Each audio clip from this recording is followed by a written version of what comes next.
नमस्कार, आदाब, सत श्री अकाल, राम राम, जय हिंद। कैसे हैं आप दोस्तों? आशा करता हूं आप अच्छे होंगे, अपने और अपने परिवार वालों का अच्छे से ख्याल भी रख रहे होंगे। तो लास्ट टाइम मैंने आपको बताया था, हम पढ़ रहे थे रिवॉल्ट 1857 के बारे में। ठीक है भाई, 1857 की क्रांति के बारे में हम लोग पढ़ रहे थे। लिखिएगा, रिवॉल्ट 1857।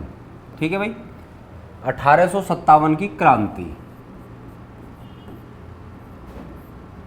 मैंने इसके आपको कारण पढ़ा रहा था। ठीक है भाई, और मैंने आपको बताया था कि लॉर्ड वेलेजली, समझ रहे हैं आप मेरी बात को, कि जो लॉर्ड वेलेजली हुआ करता था governor general of Bengal that time. भाई उस समय क्या हुआ करता था? गवर्नर जनरल जो हुआ करता था, कहाँ का? बंगाल का। तो उसी ने क्या काम किया था? तो उसी के थ्रू क्या हो गई थी भाई? सब्सिडी अलायंस, क्या बोलते हैं इसको, यानी सहायक संधियां हो गई थी। ठीक है भाई, अब हम पढ़ेंगे दूसरा। लिखिएगा 1848 टू 1856। लिखिएगा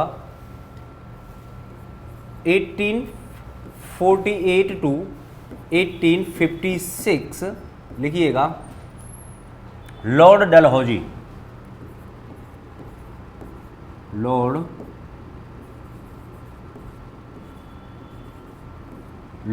डलहौजी। ठीक है भाई, हिंदी वाले लिखिएगा लॉर्ड डलहौजी। भाई सबसे ज्यादा अगर मैं किसी को श्रेय देता हूं, ठीक है, ऐसे समझिए, मैं इन दोनों लोगों को श्रेय देता हूं रिवॉल्ट ऑफ 1857 का, यानी 1857 की जो क्रांति हुई थी। नंबर फर्स्ट लॉर्ड डलहौजी, और नंबर सेकंड मैंने आपको जो पढ़ाया था लॉर्ड वेलेजली। क्यों? क्योंकि उसने क्या काम किया था? उसने सहायक संधियां करने के बाद लगभग मुगल साम्राज्य को तो खत्म ही कर दिया था। और इसने डॉक्ट्रिन ऑफ लैप्स, इसको क्या किस नाम से जानते हैं भाई? हड़प्पी नीति के नाम से इस बंदे को हम जानते हैं। लिखिएगा ही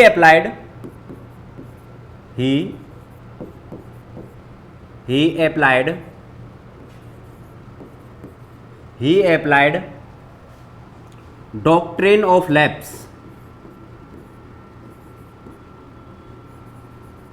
डॉक्ट्रिन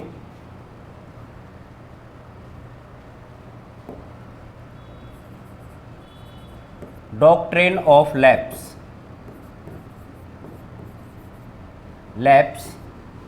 इन इंडिया, लिखिएगा लॉर्ड डलहौजी के द्वारा, लॉर्ड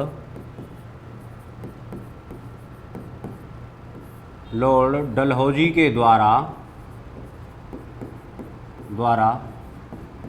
भारत में हड़प्पी नीति चलाई गई। अच्छा देखिए, मैं आपको बताता हूं कि हड़प्पी नीति या डॉक्ट्रिन ऑफ लैप्स किसे कहते हैं। ठीक है, आप बात समझिए पहले मेरी, कि किन्हीं स्थानों पर संधि करने के बाद, बात समझिएगा आप मेरी, यानी ट्रिटी ये होती क्या है हड़प्पी नीति। जैसे कि आपने कहा, या फिर एक तरीके से ऐसे समझिए कि आपको जल्दी समझ में आएगा, कि आप अपने दोस्त से, देखिए ये दोस्त ए है, ये दोस्त बी है, ठीक है, आपको समझ में आएगा अच्छे से। इस ए दोस्त ने कुछ खाने पीने का ये सामान लेके आया, आप समझ रहे होंगे, ये खाने पीने का सामान लेके आया ए, और इस ए ने इस बी से कहा कि मैं कोई सामान भूलकर आ गया हूं। बात समझिएगा। फॉर एग्जाम्पल, जैसे कि आप समझ लीजिए कि ये बंदा, ऐसे समझिए, नमकीन भूल के आ गया। ठीक है भाई, ये नमकीन भूल के आ गया, या फिर ऐसे समझिए कोई आजकल कोल्ड ड्रिंक्स, ठीक है, तो ये कोल्ड ड्रिंक भी भूल आया। अब इस बी से इसने कहा कि ऐसा करो कि तुम तब तक ठहरना। इनके और भी दोस्त थे, एफ जी एन जेड, ये काफ़ी सारे दोस्त थे, ठीक है। ये बंदा अकेला बी दौड़ के गया और मार्केट से क्या क्या लेके आया भाई, कोल्ड ड्रिंक्स भी लेके आया और नमकीन वगैरह भी लेके आया, मोमोज वगैरह भी लेके आया, ठीक है, ये सारी चीज़ें लेके आया। तब तक इन लोगों ने क्या काम किया, जो भी ये सामान अपने साथ A F N M Z ये सारे लाए थे, उस सामान को क्या किया इन लोगों ने, खत्म ही कर दिया। बात समझ रहे हैं मेरी आप? इन लोगों ने खत्म ही कर दिया। इसका मतलब क्या है कि बी को जो कुछ मिलना चाहिए था, समझ रहे हैं, बी को जो कुछ मिलना चाहिए था वो नहीं मिल पाया। किसके कारण? क्योंकि इन्होंने क्या चला दी यहां पे, डॉक्ट्रिन ऑफ लैप्स या फिर हड़प की नीति यहां पर इन लोगों ने चला दी। यहां तक बात आपकी समझ में आ गई? इसका मतलब क्या है सर, हमारी समझ में अभी अच्छे से नहीं आया। ठीक है सर, अब बताते हैं हम आपको।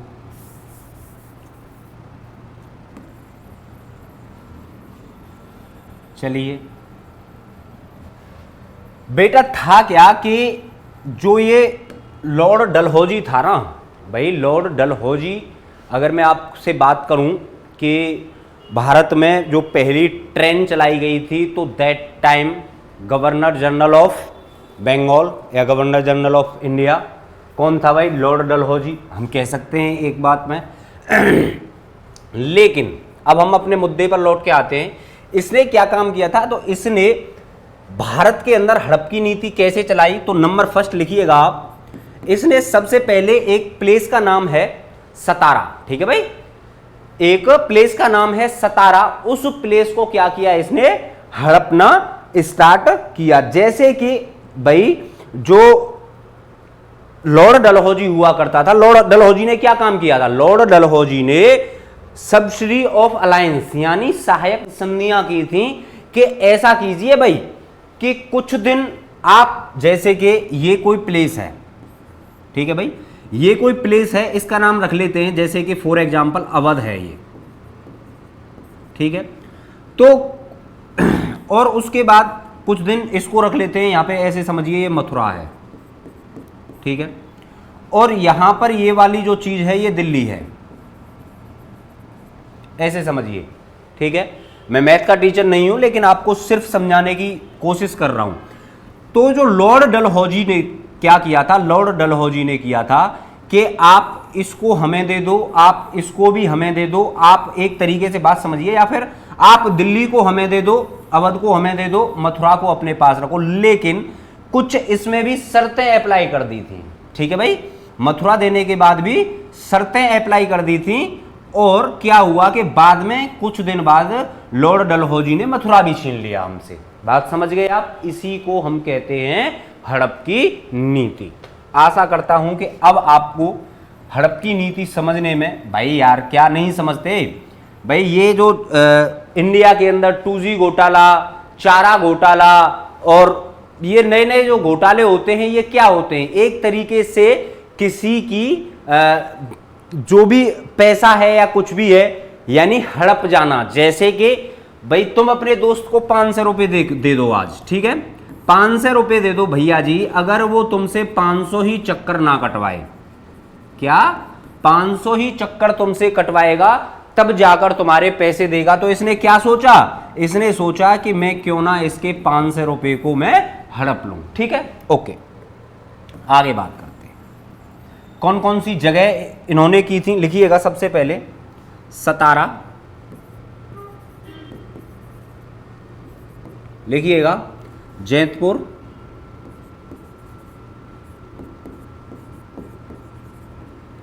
जैतपुर लिखिएगा, सतारा, जैतपुर लिखिएगा, सतारा, जैतपुर, जैतपुर, उदयपुर, झांसी,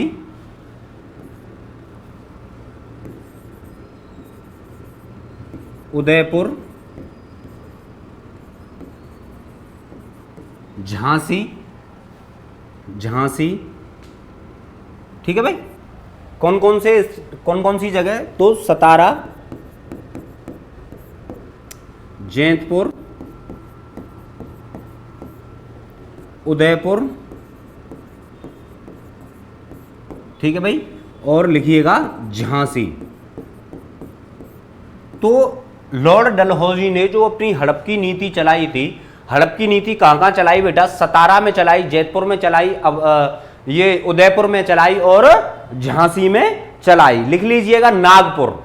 एक और लिख लीजिए अगर जरूरत है तो आपको, वैसे कोई इन चीजों को नहीं पूछेगा, सिर्फ आपसे इतना ही पूछा जाएगा कि भारत के अंदर हड़प की नीति या डॉक्ट्रिन ऑफ लैप्स अप्लाइड करने वाला कौन गवर्नर जनरल हुआ करता था। तो आपको आंसर सिर्फ इतना देना है कि डॉक्ट्रिन ऑफ लैप्स को स्टार्ट करने वाला या अप्लाई करने वाला भारत के अंदर कौन था भाई? लॉर्ड डलहौजी हुआ करता था। कौन हुआ करता था भाई? लॉर्ड डलहौजी हुआ करता था। यहां तक आप लोगों को अच्छे से समझ में आ गया होगा। लिखिएगा तीसरा कारण, लिखिएगा भाई, मैं सिर्फ आपको रिवोल्ट्स के कॉजेज ऑफ रिवोल्ट पढ़ा रहा हूं, ठीक है? तो आगे इसी में लिखिएगा, लिखिएगा द मिसबिहेवियर ऑफ ब्रिटिशर्स, लिखिएगा the misbehaviour of Britishers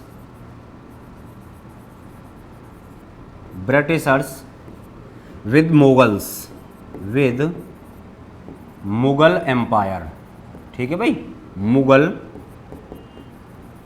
emperor, Mughal emperor. लिखिएगा अंग्रेजों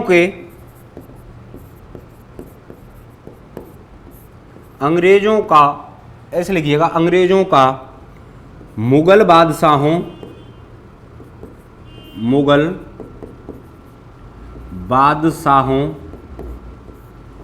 के साथ कैसा भाई? दुर्व्यवहार करना, के साथ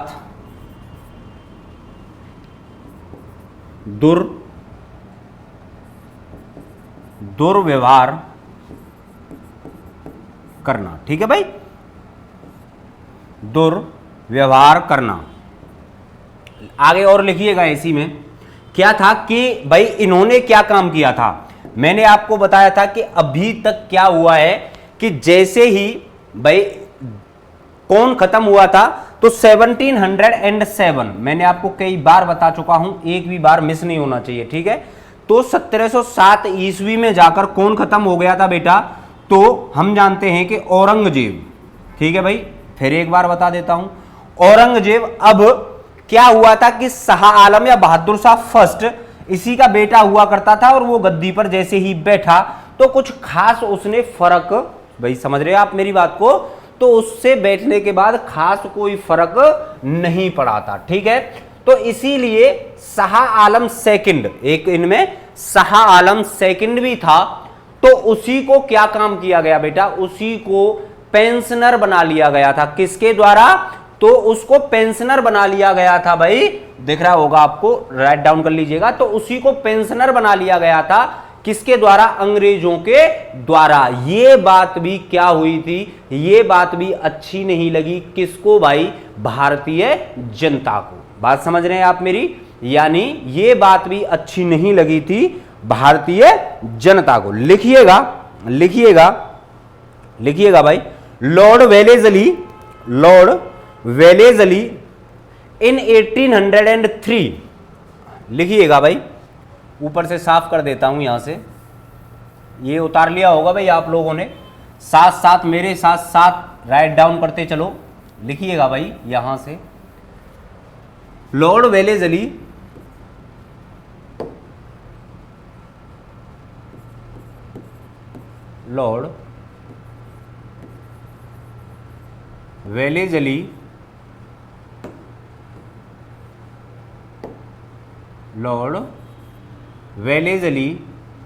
in 1803 he attack, लिखिएगा, he attack on Delhi, he attack on Delhi, लिखिएगा, he attack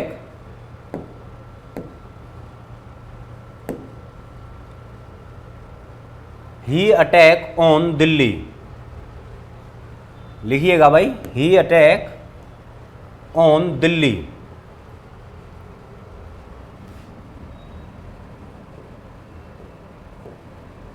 लिखिएगा ही अटैक, मैं वो चला गया भाई, हाँ लिख रहे थे हम, लॉर्ड वेलेजली, लॉर्ड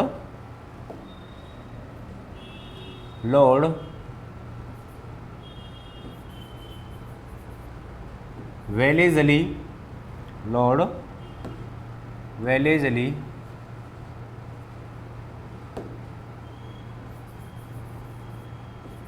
वेलेजली, अरे यार ये दूसरा है भाई, रुक जाओ एक सेकंड।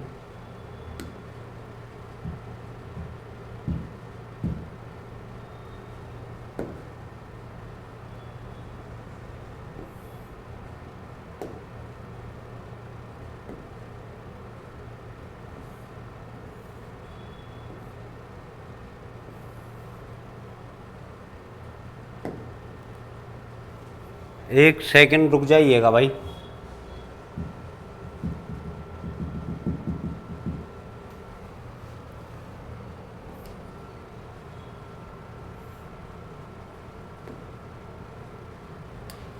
आ गया भाई, लिखिएगा, लिखिएगा भाई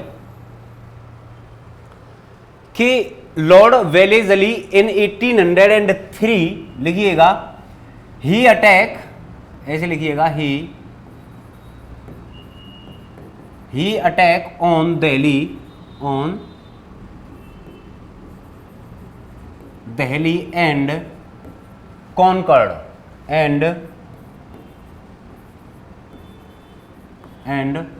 कॉन्कर्ड, लिखिएगा, लिखिएगा, एंड कॉन्कर्ड, लिखिएगा, and conquered, and Shah Alam second, and Shah Alam second made his pensioner,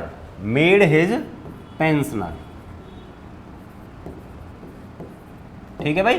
क्या किया था देखिए, यहां तक आपका लिख गया होगा, आगे लिखता हूं भाई इसको। देखिए हुआ क्या था कि लॉर्ड वेलेजली के द्वारा 1803 ईस्वी में, लिखिएगा, इसमें लिखिएगा भाई, हिंदी में पहले लिख देता हूं मैं, 1803 ईस्वी में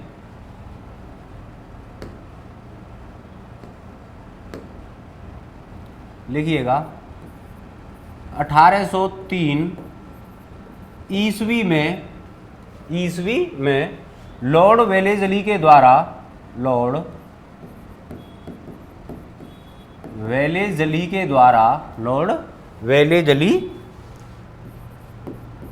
द्वारा, लिखिएगा, के द्वारा दिल्ली पर आक्रमण करके उसको या उस पर कब्जा कर लिया गया, लिखिएगा, के द्वारा दिल्ली पर आक्रमण करके उस पर कब्जा कर लिया गया,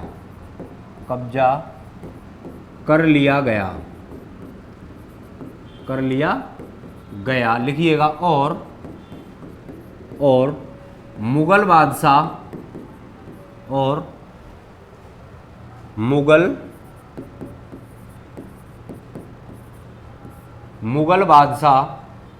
शाह आलम सेकंड को, शाह आलम सेकंड को अपना क्या बना लिया गया था भाई, अपना पेंशनर बना लिया गया, अपना पेंशनकारी, ऐसे लिखिएगा, पेंशनकारी बना लिया गया। क्या कहा गया इनसे भाई, ऐसा कहा गया कि एक काम करिए आप, जो कि बहुत ही कम और सीमित रह गया था शाह आलम के सेकंड में, भाई आप बात समझिए कि सिर्फ मुगलों का, भाई ऐसे समझिए, जैसे कि मैं आपको बताऊं कि ये हमारा पूरा जो कि नॉर्दर्न वाला है, दिल्ली से ऊपर, और इधर मुल्तान सुल्तान और ये जितने भी लाहौर, इस्लामाबाद और ये सारी चीज़ें पड़ती हैं, ठीक है, और यहाँ पे पूरा मध्य प्रदेश, उत्तर प्रदेश और ये पूरा जो इलाका पड़ता है दिल्ली वाला, जिसे हम नॉर्थ इंडिया का रूप देते हैं भाई, यहाँ पर अच्छी पोजीशन किसकी हुआ करती थी? तो अच्छी पोजीशन हुआ करती थी भाई मुगलों की, ठीक है। लेकिन जैसे ही 1707 ईस्वी में औरंगजेब की मृत्यु हो गई, and after that the next Mughal emperor made, कौन बना था भाई? कौन बना था? जो हम हमको पता है बहादुर शाह फर्स्ट के नाम से वो बना था। तो उसको क्या काम किया गया?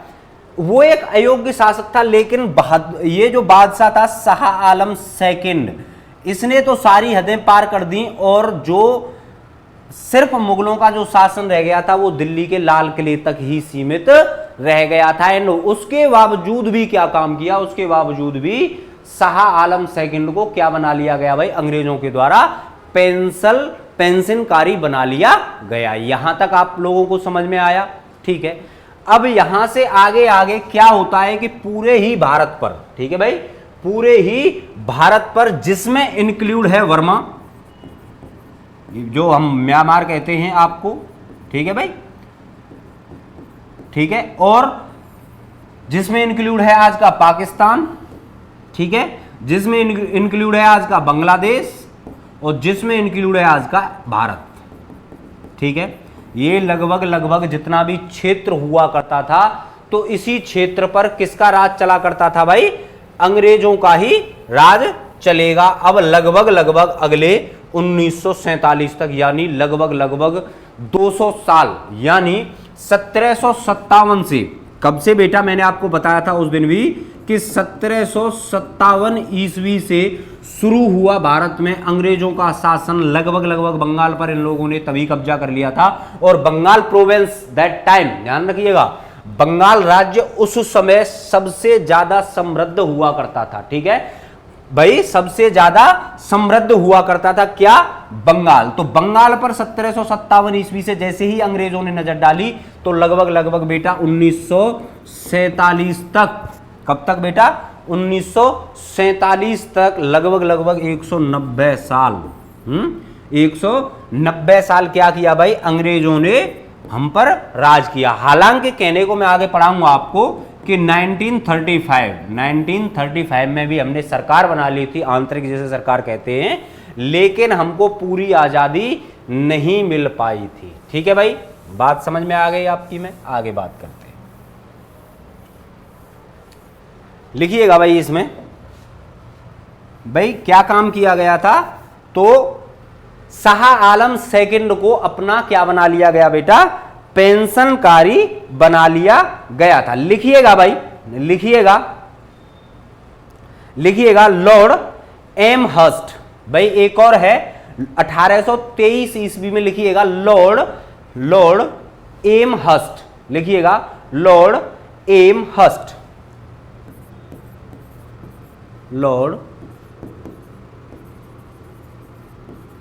एम हर्स्ट, लिखिएगा ही इंटर, लिखिएगा ही इंटर, लिखिएगा he entered Red Fort and set next to Mughal emperor. लिखिएगा 1823 ईस्वी में लॉर्ड एम हर्स्ट किले में प्रवेश किया और मुगल बादशाह अकबर सेकंड के बराबर में बैठ गया। लिखिएगा भाई,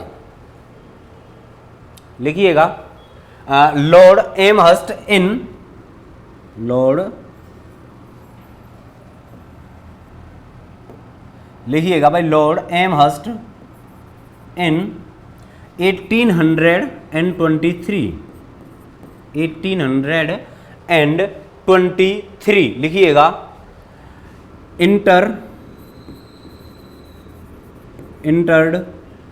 entered the Red Fort, लिखिएगा entered the Red Fort and set down, लिखिएगा and shut down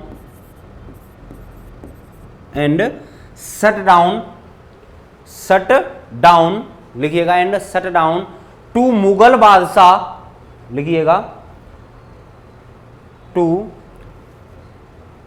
to shut down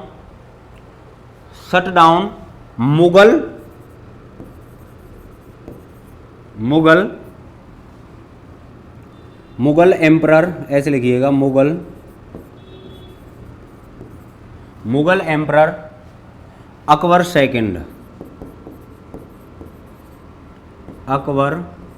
second लिखिएगा। लॉर्ड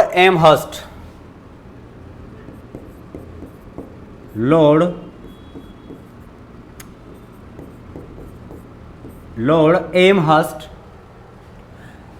लाल किले में प्रवेश होता है। भाई जो इंसान कभी भी, ठीक है बात समझिएगा आप, जो इंसान सीधे सीधे पैरों में गिरने वाले थे, बात समझ रहे हैं आप मेरी, जो फर्रुखसियर, याद आया भाई, याद आया कि नहीं आया अभी? ओके, आगे याद आएगा। जब फर्रुखसियर के पैर में फोड़ा हो गया था, फिर दोबारा आपको बता रहा हूं मैं कि जैसे ही फर्रुखसियर के पैर में क्या हो गया था बेटा, फोड़ा हो गया था, तो उसी ने डॉक्टर हैमिल्टन को क्या दिया था बेटा कि बंगाल में स्वतंत्र राज्य का, मतलब स्वतंत्र व्यापार करने का क्या हो गया था, उसके पास बन गया था, एक तरीके से ऐसे समझिए।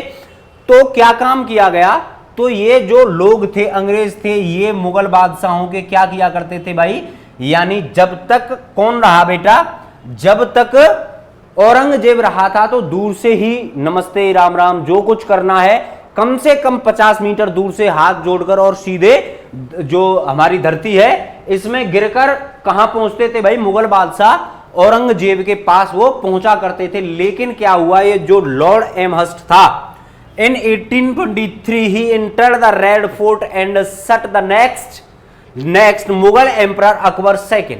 बात समझ रहे हैं आप कि क्या हुआ था, प्रवेश होता है, और लिखिएगा, और मुगल बादशाह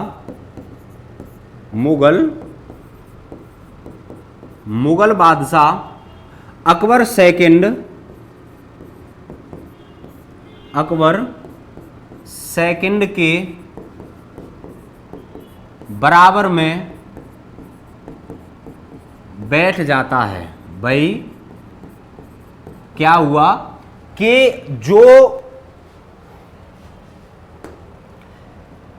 ये जो अंग्रेज थे ना, इनसे सिर्फ एक ही बात पूछी जानी चाहिए थी कि रुक एक सेकंड बताता हूं, बराबर में बैठ गया, ऐसे लिखिएगा बेटा।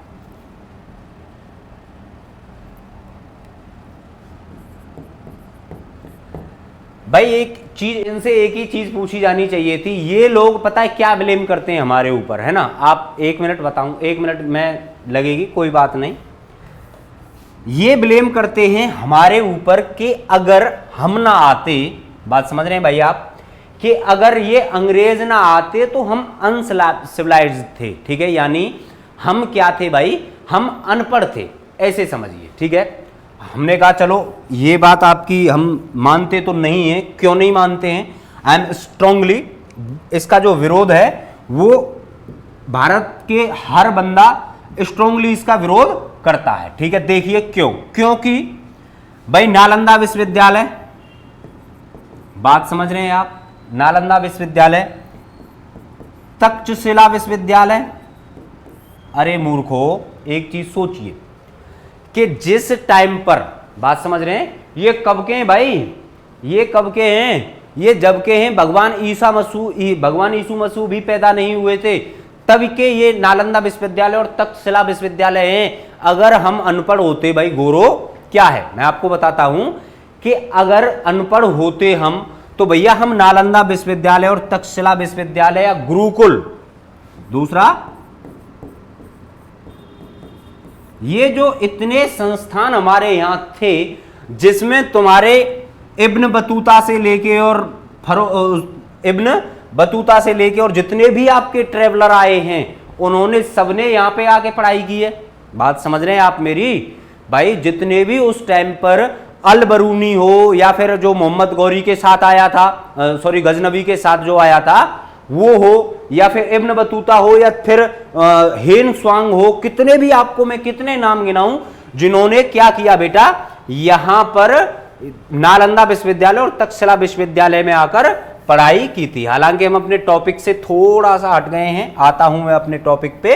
तो अंग्रेजों ने क्या कहा कि भाई हमने तुमको क्या किया है, सिविलाइज्ड किया है, ठीक है, आप लोगों को इंसान बनाया है। ये तर्क बिल्कुल ही गलत है, ठीक है, गलत है। आगे लिखिएगा इसी में, भाई ये क्या काम किया कि जैसे ही ये इसके बराबर में आकर बैठा, लिखिएगा, जैसे ही ये इसके बराबर में आकर बैठा तो ये सबसे ज्यादा बुरा किसको लगा था भाई, अकबर सेकंड को ये चीज सबसे ज्यादा बुरी लगी। आगे लिखिएगा, आगे लिखिएगा 1842 लॉर्ड, लिखिएगा लॉर्ड एंकलैंड, लिखिएगा Lord Auckland council to write Mughal emperor, लिखिएगा 1842 में लॉर्ड ऑकलैंड ने मुगलों के अधिकार समाप्त कर दिए। लिखिएगा भाई 1800, लिखिएगा 1842 लॉर्ड ऑकलैंड,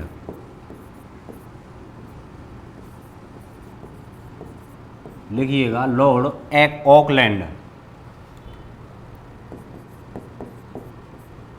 भाई इसने क्या काम किया था बेटा कि जो कि पेंशनकारी भी बनाए थे ना भाई, जो पेंशनकारी भी बनाए थे उसके भी अधिकार खत्म कर दिए। और कहने का मतलब ये है कि लगभग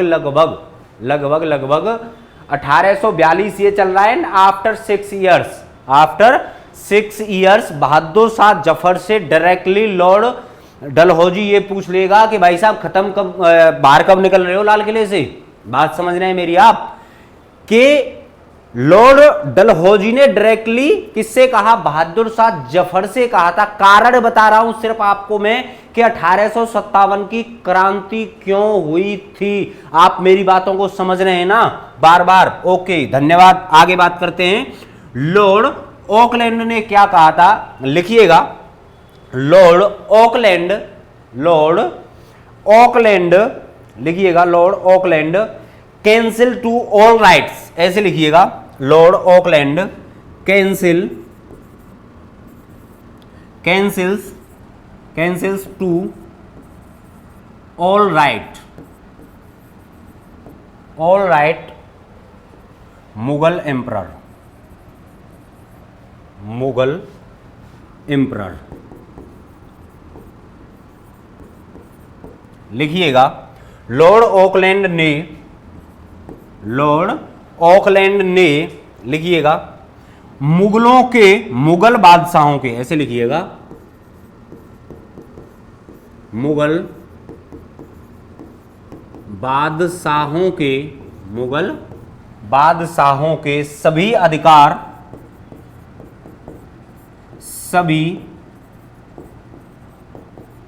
भाई जो भारत का बादशाह होने का अधिकार था ये भी इनसे छीन लिया गया। लिखिएगा लॉर्ड ऑकलैंड ने मुगल बादशाह के सभी अधिकार को छीन लिया। ठीक है भाई, जब तक जल्दी से साफ कीजिए, मैं आपको फिर आगे इसमें और लिखाता हूं, थोड़ा सा और रह गया। लिखिएगा 1848 लॉर्ड डलहौजी आस्क्ड, लिखिएगा Lord Dalhousie asked Bahadur Shah Zafar to leave red fort.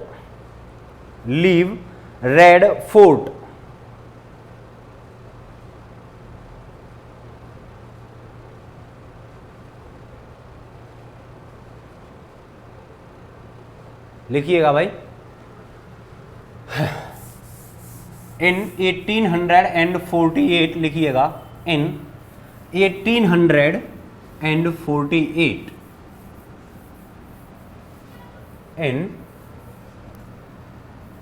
लिखिएगा इन 1848, लिखिएगा in 1848 lord Dalhousie, lord Dalhousie, lord Dalhousie asked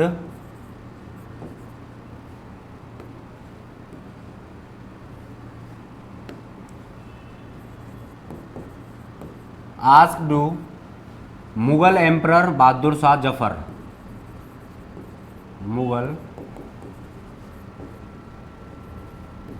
Mughal emperor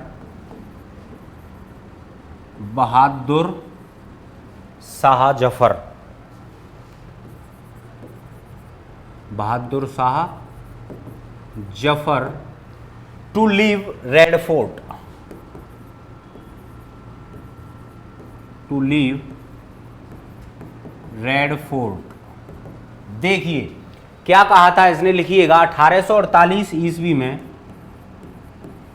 1848 ईस्वी में, लिखिएगा ईस्वी में मुगल बादशाह,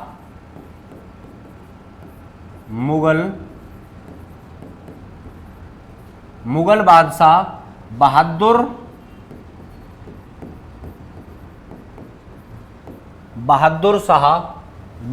शाह जफर,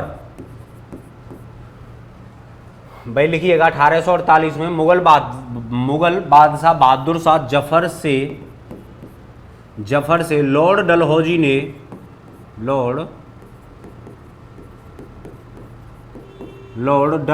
ने लाल किले को खाली करने के लिए कहा, लाल किले को खाली करने के लिए पूछा या कहा। ठीक है भाई, आगे लिखिएगा इसी में लिखिएगा भाई, हम इसको लॉर्ड डलहौजी को डॉक्ट्रिन ऑफ लैप्स ऐसे ही थोड़ी ना कहते हैं। आगे लिखिएगा इसी में, लिखिएगा लॉर्ड डलहौजी के द्वारा इमाम कमीशन के तौर पर, लिखिएगा लॉर्ड डलहौजी के द्वारा इमाम कमीशन के तौर पर, इमाम कमीशन का गठन किया गया या इमाम कमीशन के तौर पर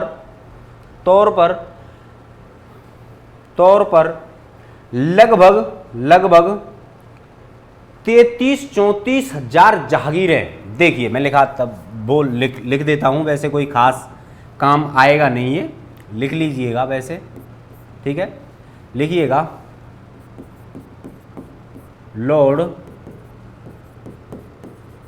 लॉर्ड डलहौजी ने एक इमाम कमीशन का गठन किया, जिसके तहत बेटा क्या हुआ था आपको बताता हूं, जिसके तहत लगभग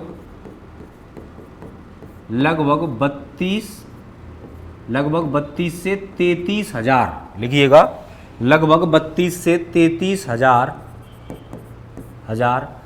जहागीरें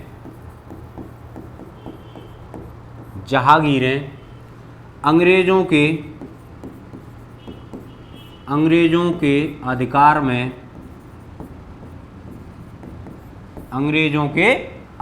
में आ गईं। अंग्रेजों के क्या हुआ बेटा, अंग्रेजों के अधिकार में आ गईं। और लिखिएगा भाई इसी में,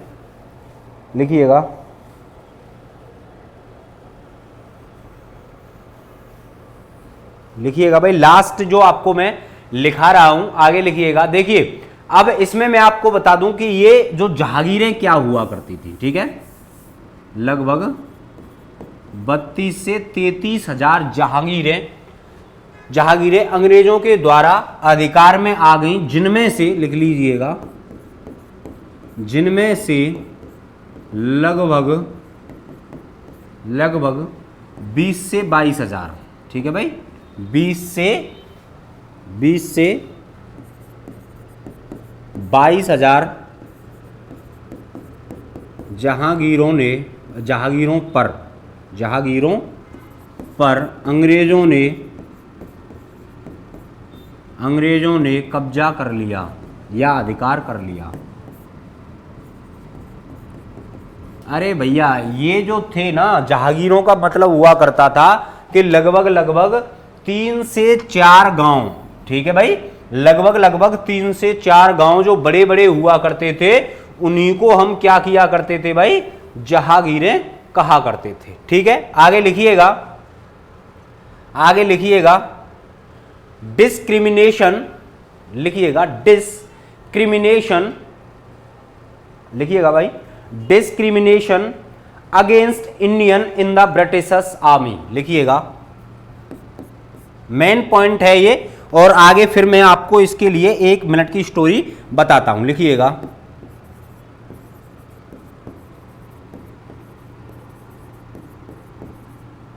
डिस्क्रिमिनेशन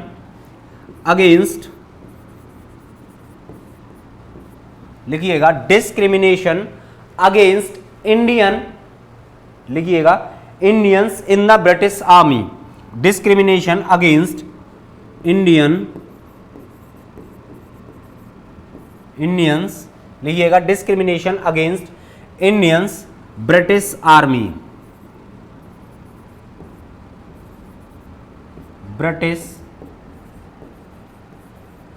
आर्मी, लिखिएगा भारतीयों के साथ,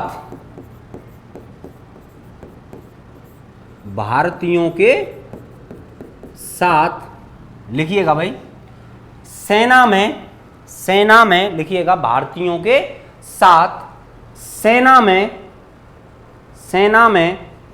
भेदभाव, लिखिएगा भारतीयों के साथ सेना में भेदभाव का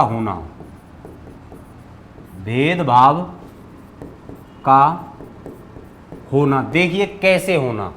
फॉर एग्जाम्पल आप एक तरीके से ये समझिए कि जो इनके सैनिक हुआ करते थे उनको अच्छा तो खाना मिला करता था बेटा, ठीक है भाई, खाना पीना रहना, और उनके पास जो राइफल्स या फिर जो वेपन्स हुआ करते थे वो हथियार भी अच्छे हुआ करते थे, ठीक है भाई, हथियार अच्छे हुआ करते थे।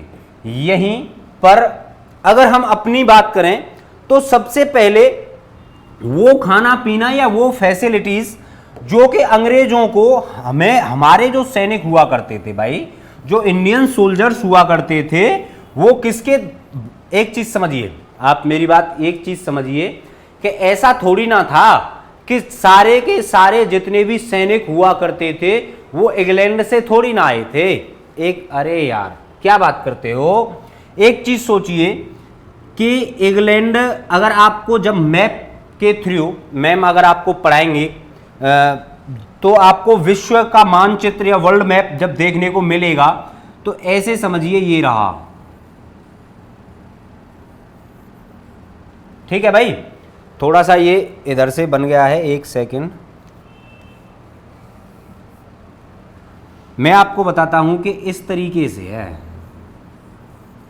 देखिए ये है इंग्लैंड, ठीक है भाई,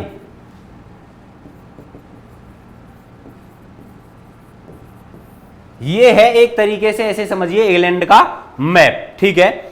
इस मैप के थ्रू और स्विज़नेर और ये करते करते करते करते ऐसे करके फिर हिंद महासागर से आके और ये रहा ऐसे करके इंडिया, एक तरीके से ये समझिए, ठीक है भाई। मैं ये यहां बना नहीं सकता, वरना जब ऐसे मानचित्र बनेगा तो जो ब्रिटेन है वो यहां पर कहीं आपको नजर आएगा और ऐसे करके फिर पानी के रास्ते से स्विज़नेर करके करके और तब इंडिया पर यहां पर तब आते थे ये, ठीक है, मेरी बात आप समझ गए। लेकिन क्या हुआ कि इतने लोग या इतने इंसान ये थोड़ी ना थे जो कि क्या काम किया करते थे, जहां पर भी इनका शासन था वहीं से लोग उठाए और उन्हीं को क्या किया भाई, सेना में भर्ती किया और अपने ही लोगों के खिलाफ उनको कर दिया। यहां तक आप लोगों को समझ में आ गया होगा, आशा करता हूं बहुत ही अच्छे तरीके से, बिल्कुल एक एक चीजें आपको समझ में आ रही होंगी। लिखिएगा भाई, अब तक मैंने आपको पढ़ाया है विद्रोह के कारण कारण क्या क्या हुए थे, अब आप पढ़िएगा इकोनॉमिक कॉजेज या फिर आर्थिक कारण क्या क्या थे। ठीक है भाई, क्या क्या आर्थिक कारण क्या क्या हुआ करते थे। ठीक है, आप लोगों को समझ में आना चाहिए। लिखिएगा, मैं इसको साफ कर देता हूं और ऊपर हेडिंग डालेंगे हम लोग इकोनॉमिक कॉजेज। भाई एक दो कॉजेज पढ़ेंगे, ज्यादा कॉजेज पढ़ने की जरूरत हमें नहीं है। एंड फिर आफ्टर दैट, हाँ मैं आपको यह बता रहा था कि सेना में भर्ती की जो बात हुआ करती थी, देखिए क्या हुआ था कि 29 मार्च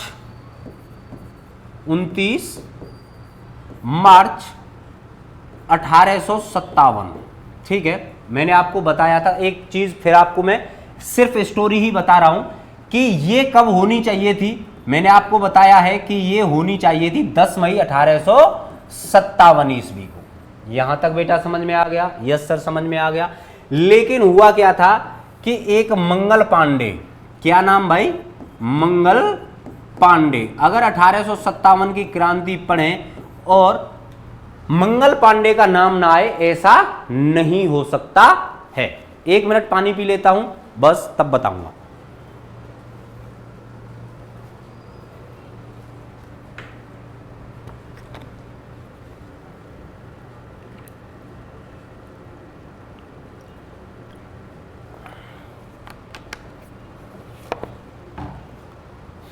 देखिए बात क्या थी, बात यह थी कि 10 मई 1857 ईस्वी को यह क्रांति होनी थी, जो कि एक साथ, बात समझिएगा मेरा, कि पूरे इंडियन सब कॉन्टिनेंट्स के ऊपर ये एक साथ, ऐसे समझिए ये यहां पर पूरी की पूरी ये होनी चाहिए थी। लेकिन क्या हो गया बेटा, लेकिन क्या हुआ कि 1857 की क्रांति 10 मई ना होकर पहली गोली किसने चलाई थी? तो मंगल पांडे के द्वारा पहली गोली लेफ्टिनेंट बाग, ठीक है भाई, लेफ्टिनेंट बाग की हत्या कर दी गई थी। कहां पर बेटा? तो आपको पता होगा कि दैट टाइम जो बांग्लादेश बना हुआ है, ठीक है भाई, जो कि बांग्लादेश बना हुआ है, उसी को हम क्या कहते थे? पश्चिम बंगाल कहते थे। लेकिन आज की भी डेट में वो हिस्सा तो हमारे ही हिस्से है, जो कि पश्चिम बंगाल का क्या कहते हैं हम उसको? बैराकपुर। भाई लेफ्टिनेंट बाग को लिखिएगा, सॉरी लिखिएगा नहीं, मैं सिर्फ बता रहा हूं। लेफ्टिनेंट बाग को किसने मारा था भाई? मंगल पांडे ने गोली मार दी। ठीक है, अब आपको फिर दोबारा से वही स्टोरी बता रहा हूं। लेफ्टिनेंट बाग की हत्या किसने कर दी थी भाई? मंगल पांडे ने कर दी थी। और मंगल पांडे के द्वारा अगले ही कुछ दिन के बाद अप्रैल निकला, मई निकला, जून निकला, जुलाई निकला, अगस्त निकला, सितंबर निकला। लेकिन क्या हुआ था कि जैसे ही 29 अप्रैल और 11 अप्रैल,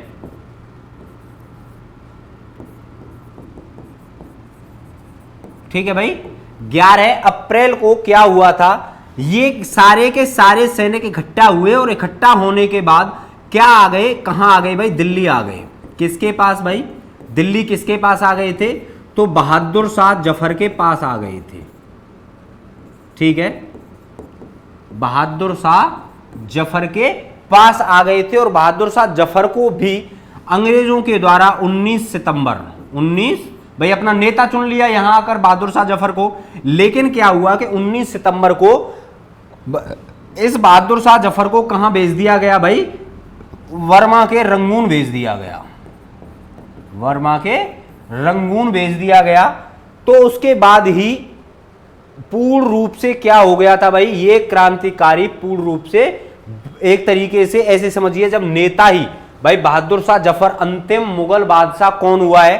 क्वेश्चन भी आ सकता है। तो अंतिम मुगल बादशाह मैंने आपको बार बार पढ़ाया है, कौन भाई? बहादुर शाह जफर। ठीक है, यहां तक आप लोगों को समझ में आ गया होगा कि किस तरीके से मंगल पांडे के द्वारा लेफ्टिनेंट बाग की हत्या कर वहां से भाग जाना और लगभग अपने 99, ठीक है भाई, 99 सोल्जर्स को क्या किया था? इन्होंने गोली चलाकर भी छुड़ाया था। लेकिन जिसमें से केवल व केवल कितने लोगों को छुड़ा पाए थे? ये 85 लोगों को छुड़ा पाए थे। लिखिएगा भाई, इकोनॉमिक रीजन, इकोनॉमिक रीजन,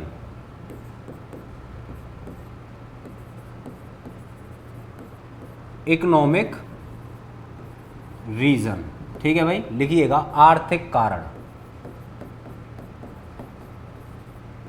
आर्थिक कारण। भाई आपको पता ही है ना कि हमारा आर्थिक शोषण तो अंग्रेजों के द्वारा सबसे ज्यादा किया गया। देखिए मैं आपको बताता हूं, हालांकि इसको मैं इस टॉपिक को कल कराऊंगा बेटा, देखिए, लेकिन देखिएगा कि जिस टाइम पर भाई, जिस टाइम पर, अब हम बुरा कहें भला कहें कुछ भी कहें वो एक अलग चीज है, ठीक है, लेकिन बात है समझने की और बात है हिस्ट्री की, ठीक है। और मैं आपको एक सच्चाई वाली हिस्ट्री बताता हूं कि भाई जिस टाइम पर औरंगजेब भारत के अंदर शासन किया करता था तो भारत दुनिया की जीडीपी का, ठीक है भाई, कितना था, तो लगभग 25 से 28%। इसका मतलब समझ रहे हैं आप सर कि आज भारत क्या है भाई, 2.75 से लेकर 3.5 तक क्या है भाई, वर्ल्ड की जीडीपी में अपना स्थान रखता है इंडिया। क्या बात समझे, नहीं समझे भाई? नहीं सर समझ में नहीं आया, क्या है ये आपने बताया नहीं। इसका मतलब ये है बेटा कि ऐसे समझिए कि अगर पूरे विश्व के अंदर, बात समझ रहे हैं आप मेरी, अगर पूरे विश्व के अंदर लगभग जितना भी, जैसे ऐसे समझिए, परसेंटेज का मतलब क्या होता है वो मैथ वाले सर बताएंगे आपको, लेकिन मैं आपको सिर्फ इतना बता रहा हूं कि जैसे कि ऐसे समझिए कि पूरे जो उत्पादन था वो क्या हुआ करता था, 100 रुपए का हुआ करता था, तो भैया जी इसमें से 25 रुपए का उत्पादन हमारे यहां से होता था। हमारे यहां पर जितने भी सारी चीजें थी जो कच्चे प्रोडक्ट हुआ करते थे भाई, सबसे ज्यादा अंग्रेजों ने हमको किस चीज से लूटा था, तो कच्चे माल से, कच्चे माल से। हम ही से कच्चा माल लेना, हम ही पर बनवाना और उसको कहां भेज देना भाई, ऊंचे दामों में लंदन जाकर वो बिकना, और फिर उसी माल का जो रद्दी माल हुआ करता था, उस कच्चे माल का, उस माल को अच्छे से कर कर उसी माल को भारत में भी बेच देना। ये अंग्रेजों की नीति थी या नहीं? क्या इसका मतलब क्या है कि दूध का दूध पीना और ऊपर से मलाई भी चाटना, इसी को कहते हैं, ठीक है। आप लोगों को समझ में आ गया होगा, आशा करता हूं। इकोनॉमिक रीजंस आप डाल के रखिएगा अपनी कॉपी में, आर्थिक कारण, economic reasons of revolt of 1857, यानी 1857 की क्रांति के आर्थिक कारण क्या क्या रहे हैं वो मैं आप लोगों को कल आकर आप लोगों से शेयर करता हूं। तो दोस्तों हम हैं यूनिमॉन्क्स सीयूईटी, मतलब क्या कि अगर आपको सीयूईटी में सिर्फ अगर एडमिशन चाहिए, सिलेक्शन चाहिए, तो आप यूनिमॉन्क्स से जुड़िए। आपको एक एक सीट पर, जो कि आपके टॉप कॉलेजेस हैं, आपका जो सपना है वो आपके साथ खड़ा है, आपके साथ आपका अपना Unimonks. So take care, bye bye. आपको सिर्फ और सिर्फ शेयर कहां तक करनी है आपको पता है भाई, ज्यादा कुछ नहीं कहता मैं, सिर्फ पढ़ाने पर ध्यान देता हूं। सिर्फ इतना कहता हूं कि अटक से लेकर कटक और कश्मीर से लेकर कन्याकुमारी तक वीडियोस क्या हो जानी चाहिए, शेयर हो जानी चाहिए। एक भी बच्चा ऐसा नहीं होना चाहिए जो भारत की टॉप मोस्ट यूनिवर्सिटी से रह जाए, ठीक है भाई। Okay bye.